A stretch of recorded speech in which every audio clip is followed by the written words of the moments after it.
What should be the message to investors when it comes to debt and deficits, knowing that he is looking to extend tax cuts and has added quite a number of exceptions to the list? Well, I think what you need to keep in mind is that President Trump's overarching goal is to see a lot more economic growth here in this economy. You can count on another effort to undertake a massive deregulation thrust. By some measures, the cost of deregulation under the Biden administration has been more than $1 trillion. It's a compliance burden that is enormous. That's something that can be lifted on our businesses. It will have an impact in a positive way on the economy, and that can be undertaken without any cost. If you think about where President Trump has gone in the past with respect to tax cuts, he's done it in a manner that's made us more competitive as a nation. Our corporate tax rate was the highest in the world before the Tax Cuts and Jobs Act was put in place in 2017. He brought that down to something more competitive, more middle of the pack. And what we saw was a lot of companies, the inversion stopped, and a lot of companies repatriating funds, and our revenues went up. Corporate tax revenues went up as a result of that, and have. So I wouldn't follow the logic that coming in and taking acts on the tax package that I think is going to be front and center for us as we come into the new year. I wouldn't think you would want to lose touch with the fact that it's going to be overarchingly aimed at economic growth. Well, and monetary policy plays a role in that as well. It's not just fiscal policy, Senator. And on that subject, we, of course, had a Fed decision today and a press conference from Chairman Powell, who had to field some questions on his future under a Trump administration. Just listen to a few of these exchanges, and we'll have you respond. Some of the president-elect's advisors have suggested that you should resign. If he asked you to leave, would you go? No. Can you follow up on, do you think that legally you're not required to leave? No. Do you believe the president has the power to fire or demote you, and has the Fed determined the legality of a president demoting at will any of the other governors with leadership positions? Not permitted under the law. Not what? Not permitted under the law. Senator, of course, one of those governors with a leadership position includes Michael Barr, the vice chair of supervision, who you've taken some issue with in terms of the Basel III endgame that was proposed. Should that legal question be challenged? I think everything should be on the table here. If you think about what Michael Barr has done as the vice chair, he's taken a regulatory role here. I don't think that deserves the same sort of protection that our monetary policy has. And his regulatory role has been actually contradicting congressional legislation, S-2155, for example. This Basel III endgame, this is, in my view, a rogue operation that has put a great deal of uncertainty into the marketplace. I'm glad that I've seen the banking community stand up against this. But Michael Barr is somebody that has come into a position, and I think in a very political way, in a way that's had a dampening effect on our economic growth, has not done our nation any good. And I've been very concerned about it. I've been vocal and articulate about that, and I remain so. So I would look at any legal option that we might have to make a change there. The review process that he's undertaken has been grossly unacceptable. And the fact is that he's taken a regulatory posture that should not get the same type of protections again as we provide monetary policy here in the United States. Well, a lot of people said upon the election of Donald Trump this week, Basel III is dead.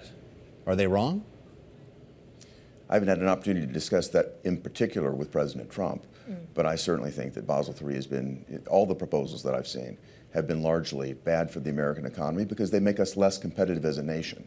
And I don't understand why America should be, that people here, particularly on the left, think that America should be guiding its regulatory construct toward Europe. Let's look and see what happened to the European economy since they formed the common union. They've barely grown. America has grown at more than 10x the rate since the common economy was formed there, the EU was formed.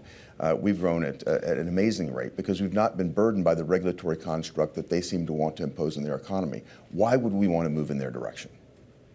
Well, so as we consider other countries here, we, of course, and this got to what we were discussing earlier about economic policy, we know that tariffs could play a big role in the future policy of a Trump administration. Do you see room for the potential to cut deals with countries who will open up more to U.S. products to then have lower tariffs placed on goods exported from that country in return? How nuanced do we need to get with this conversation? Well, the overarching problem is a lack of reciprocity. And there's an historic reason for this. If you go back to World War II, We were trying to move economies like Japan's economy, like European economies, toward America. We didn't want them turning toward communism. We cut very favorable trade deals with them as a result. But what we have today, we should have time limited that. We should have put some sort of GDP per capita limit on it. We didn't. We have fully formed economies, developed economies, that are trading in ways that are very advantageous to them, not so to us. America's got the most open economy in the world.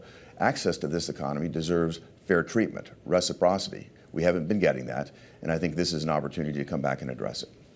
Senator, I don't know what it's like to wake up and read your name in the tip sheets and newspapers in the morning, but you're having a day like that because as the transition takes place, some key Republicans are being named as potential members of the new administration. And of course, you were a member of the last administration. Is that something that you've talked to the former president about? There's a lot of speculation that is bound to happen after any election victory like President Trump had, and what a landslide, what a mandate that he received. I've got a huge job to do right now to make certain that the new majority in the United States Senate is lined up and prepared to support President Trump's agenda. And I'm going to do everything I can to make certain we move our nation back in the right direction. President Trump has articulated that. I think that's why the American populace has put him back into office with a landslide. And I'm not going to speculate on what the future might be. I'll leave that to the speculators, except to say that I'm going to do everything I can to move us forward, bring our economy back, our national security back, and get America moving again. If it's a matter of economy and national security, Senator, there's obviously two jobs that you're being floated for. I understand you don't want to comment on those directly, but which, considering you also have symmetrical roles on the Senate Banking Committee, would be the biggest loss for the Senate if you were to leave one of those particular committees? We have a tremendous group of senators in the United States Senate. I think that you couldn't look at any one person and say that that would be a significant loss, because any senator would be replaced, hopefully, by the governor of their state, a very competent person. I think that would be a consideration that would be undertaken. Again, I'm not going to speculate on that type of activity because I don't know that it ever even involved me. But I think that the process, as it would unfold, the Senate and the incumbent president would, the incoming president would be very certain that a very competent person would be there to be replaced.